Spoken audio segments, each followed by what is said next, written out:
Четворица од петтемина кандидати за републички јавен обвинител го поминаа филтерот во Советот на јавните обвинители. Единствено, Владимир Панчевски доби негативно мислење и отпадна од трката, поради тоа што не го исполнувал условот за непрекинат работен стаж од 10 години во кривичното право. Деталите во живо ги има Михајло Видимлиски. Михајло, ајде прво да чуеме кои кандидати точно добија позитивно мислење и кога се очекува списокот со нив да биде испратен до владата. Така е, Борче, четворица од петмина кандидати добија позитивно мислење од Советот на јавни обвинители денеска на седница. Станува збор за актуелната ВД државна обвинителка Анита Тополова Исајловска, како и обвинителките од Скопското обвинителство Лидија Рејчевик и Ленче Ристовска. Позитивно беше мислење доби единствениот кандидат кој што доаѓа од редот на судиите од Кривичниот суд, а тоа е судијата Ненад Савески.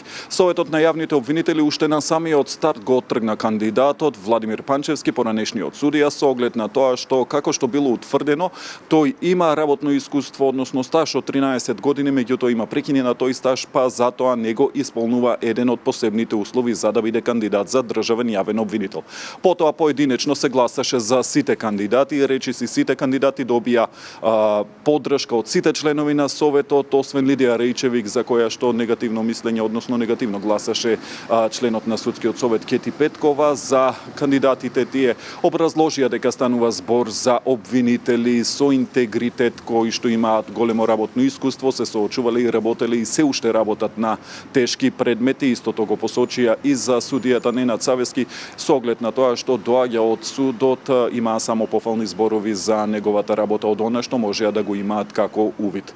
Председателот на Советот на јавните обвинители Башким Бесеми подоцна во изјава за медиумите рече дека ги разгледале сите кандидатури откако им било доставено од страна на владата и дека по седницата и мислењето кое што го дадоа, кратката расправа, одлучиле да дадат позитивно мислење за четворица од кандидатите.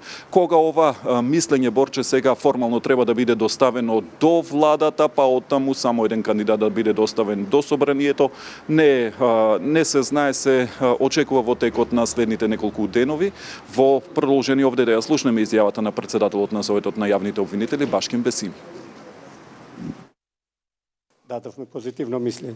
Од причини што сите кандидати се јавни обвинители, едниот е судија, со успешна работа во јавно обвинителство и во судовите.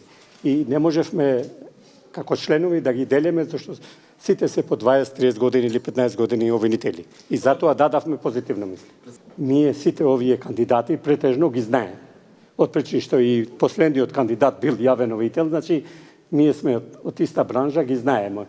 И таа твоја мислење ние го разгледавме во Советот и отидовме на став од причини што во законот не е предвидено и одлучивме како што одлучивме.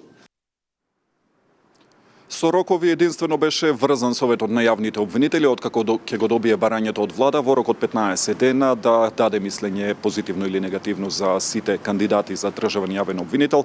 Сега понатаму постапката оди во владата, односно таа треба да се определи за еден од овие четворица кандидати кој што има позитивно мислење и со образложеното позитивно мислење овој кандидат да го достави до собранието, каде што со 61 глас треба да биде избран идниот државен јавен обвинител по ставката на Љупчо Коцевски. Ова се за сега деталите, Борче, овде од Советот на јавните обвинители. Така, ти благодарам Михајло Видимлиски во живо за изборот на државниот јавен обвинител.